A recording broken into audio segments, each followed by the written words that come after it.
Atenção! Começa agora uma teleaula de Geografia do Ensino Fundamental. Você vai assistir a teleaula de número 48. Bons estudos!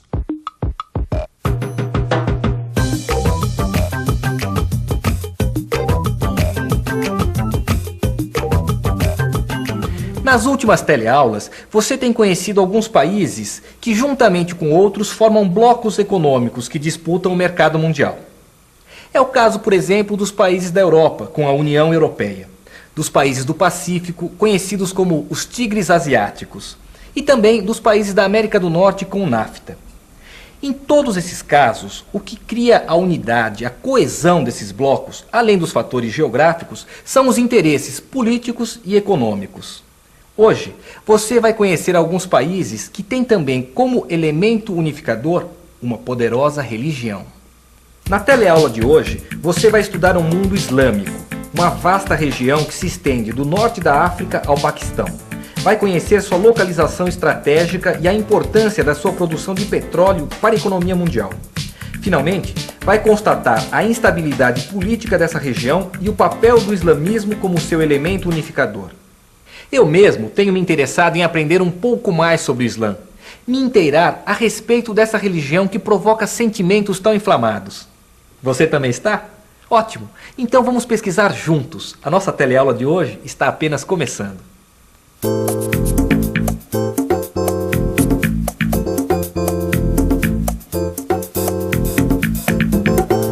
Você sabe o que é islamismo?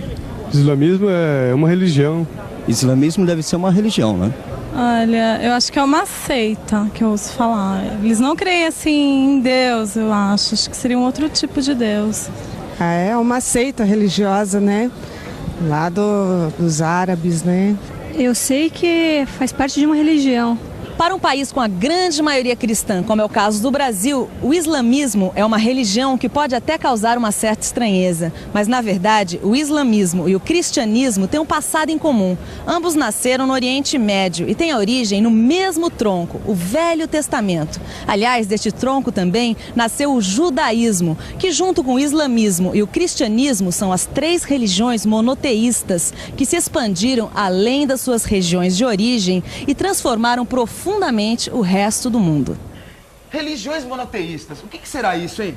Olha, Pedrão, do que eu sei, as religiões monoteístas são aquelas que têm como base a crença na existência de um só Deus, ao contrário das politeístas, que acreditam na existência de vários deuses, entendeu? Oh, você tá por dentro do assunto. É, que minha família é muito religiosa. Ah, é? É. Ah, então me fala mais sobre o islamismo. Ih, agora você me pegou, hein, rapaz? Mas uma coisa que eu sei é que o islamismo também é uma religião monoteísta, assim como a cristã.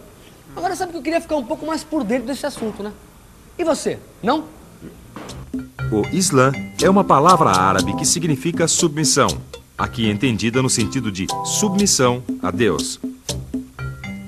O islamismo teve sua origem no século VII da nossa era, e seu profeta foi Maomé, que, segundo consta, recebeu a revelação divina e a transmitiu ao mundo num livro chamado Alcorão.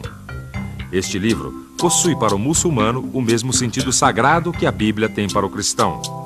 O mundo islâmico compreende o norte da África, o Maghrebe, o Vale do Nilo, o Oriente Próximo, o Oriente Médio e as penínsulas da Turquia e da Arábia. Esta grande área está situada no que é conhecida como a Diagonal Árida, uma região seca que se estende do Saara até a Ásia Central. Nesta região, a circulação das massas de ar e a posição das cadeias montanhosas junto ao litoral fazem com que as chuvas sejam reduzidas e o clima árido seja preponderante, pois as cadeias montanhosas barram a passagem da umidade. Portanto, é a existência da água que vai determinar a distribuição da população que procura se concentrar nas encostas das montanhas e nos vales dos rios, enquanto os planaltos interiores mais secos são vazios demográficos. Shiraz, Irã. Oi, Ivete, tudo certinho? A nossa viagem pelo Oriente está muito bonita. Você vai ver as fotografias. Tem cada monumento antigo aqui que até parece coisa das 1001 Noites. Mas é um calor danado e a religião é muito rígida. Imagina que outro dia eu saí de calça comprida na rua e parecia até que eu vinha de outro planeta, pelo jeito que as pessoas me olhavam. Abraços e até a volta. Ana, Como é mesmo o nome desse véu que as mulheres muçulmanas usam na cabeça? Chador. Ah, é mesmo. Eu vi muitas dessas mulheres na França. Ou elas eram turistas ou eram imigrantes, não é mesmo? Olha só, eu tenho aqui uma matéria que diz que a Europa abriga em 1995 mais de 10 milhões de imigrantes árabes e seus descendentes. E você sabia que a religião islâmica está crescendo no mundo inteiro? Por isso que eu acho que essa matéria deve focar a importância do fundamentalismo religioso e qual é a situação econômica deles no mundo atual. E aqui está dizendo, Rosa, que toda essa região sempre foi alvo dos interesses econômicos das nações europeias. No século passado, eles forneciam matérias-primas para países como Alemanha, Inglaterra, França. Daí, quando terminou a Primeira Guerra Mundial, já nesse século, com o desmembramento do Império Otomano, surgiram vários países independentes, como a Turquia, que iniciou uma política de modernização. Alguns foram colocados sob a tutela britânica, como o Irã e o Iraque. Outros sob a tutela francesa, como a Síria e o Líbano. Essas fronteiras, traçadas segundo os interesses das potências europeias, irão ser as causas de futuros conflitos regionais. E depois da Segunda Guerra Mundial, essa parte do mundo se transforma em peça importante na estratégia do poder mundial e na tensão causada pela Guerra Fria. O Estado de Israel, criado em 1948, é o aliado dos Estados Unidos numa região onde o Iraque, a Argélia e o Egito estão sob a influência da União Soviética. Depois da Guerra Fria, essa competição ideológica dá lugar à defesa dos interesses econômicos das grandes potências. Quer dizer, é uma região que está sempre sendo cobiçada pelas potências. Também não podia ser diferente com todo aquele petróleo, com aqueles 400 milhões de consumidores. Sabe lá o que é isso? Os problemas são os conflitos, não para de ter guerra lá. Olha só, eu tenho aqui um dado que deixa bem claro isso que você falou. O mundo islâmico é o maior mercado de consumo de armamentos. Não é de se estranhar que nos últimos 50 anos foram sucessivos conflitos. As guerras entre o Estado de Israel e os Estados Árabes, a Guerra Civil Libanesa a partir de 1975, a Guerra Irã-Iraque entre 1980 e 1988, a Guerra Civil do Afeganistão a partir de 1979, a Guerra do Golfo em 1991, as invasões do Afeganistão, primeiro pelos soviéticos em 1979 e depois pelos norte-americanos em 2001.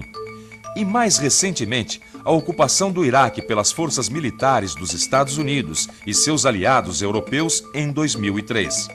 No mundo islâmico, assiste-se à expansão do movimento religioso denominado fundamentalista, que procura desestabilizar os governos existentes e substituí-los por regimes de orientação religiosa que seguiriam rigorosamente os princípios do Corão.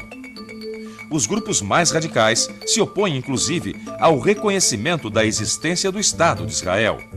Organizações de extremistas islâmicos em forma de rede, como a Al-Qaeda, que em árabe significa a base, são capazes de executar atentados terroristas em qualquer parte do mundo, como os ataques às Torres Gêmeas em Nova York. Você sabe, Maurício, que eu não entendi ainda o que é esse negócio de fundamentalismo?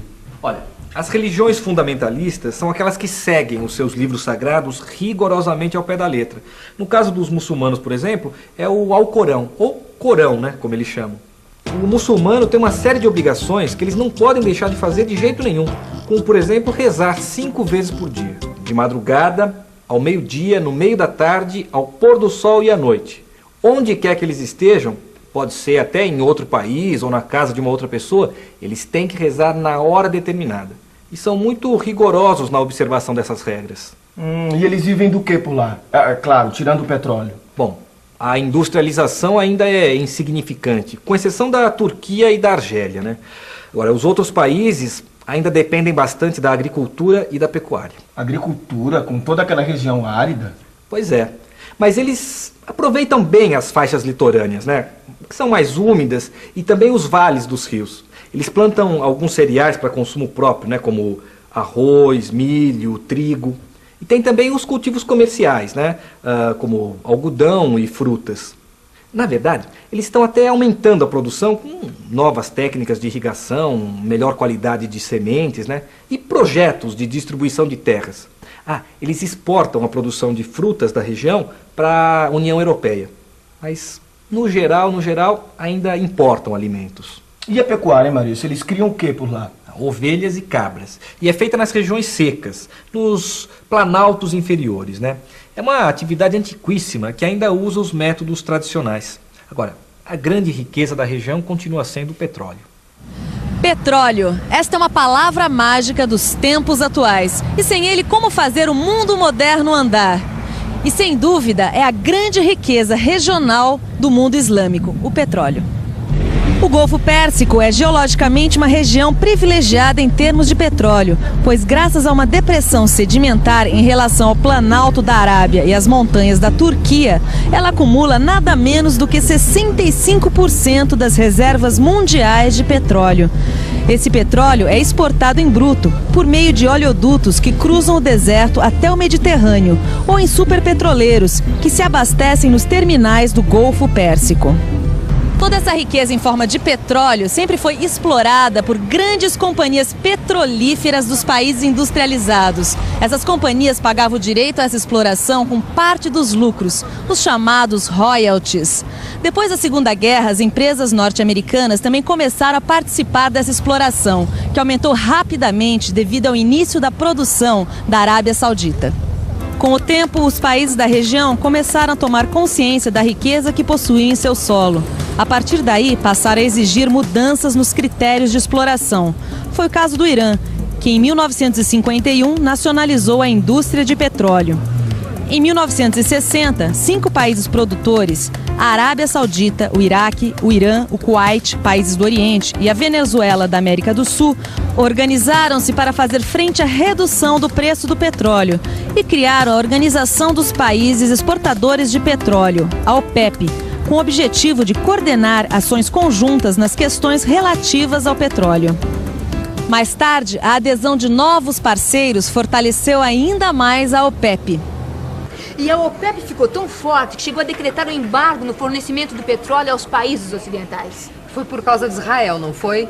Foi. Na verdade, esse embargo do petróleo foi uma represália pela expansão territorial de Israel depois da Guerra de 73 contra a Síria e Egito. Tá aqui, ó. Quer ver? Olha só, eles elevaram o preço do barril do petróleo de 5,11 dólares para 11,65 dólares na época. E teve um novo aumento em 1979.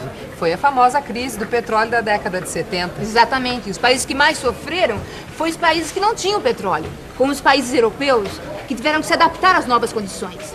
A partir daí, o preço do petróleo vem caindo e quem tem lucrado com os negócios do petróleo são as empresas multinacionais. Bom, Rosa, acho que a gente já tem bastante material. Agora é preciso organizar. Bom trabalho. Tel Aviv, Israel. Oi, Ana. Estou adorando a experiência aqui no Kibbutz. É uma vivência comunitária que acaba enriquecendo a gente. Aqui a gente fica longe da agitação urbana. Mas Israel é um dos países mais modernos da região, com muitas indústrias, algumas inclusive de alta tecnologia. Também é o único país não islâmico nesta parte do mundo. Já viu que isso é uma das causas dos conflitos da região. Por aqui, religião é caso sério. Você respira tensão no ar. É mesmo, hein? Mas que força que tem a religião naquela parte do mundo, rapaz. Eu também não conhecia muito bem o poder do fundamentalismo islâmico. Olha, essa matéria me ensinou muito. Por isso que é bom a gente ficar ligado em tudo que acontece no mundo. Gente. É. Agora, bom também é a gente fazer uma boa revisão para ver se a gente guardou bem tanta informação. É isso aí. Não é verdade? E atenção, se liga aí que é hora da revisão. Na teleaula de hoje, você conheceu melhor o que é o mundo islâmico, uma região de grande importância estratégica que se estende do norte da África até o Paquistão, e cuja unidade é dada pelo Alcorão, o livro sagrado do islamismo.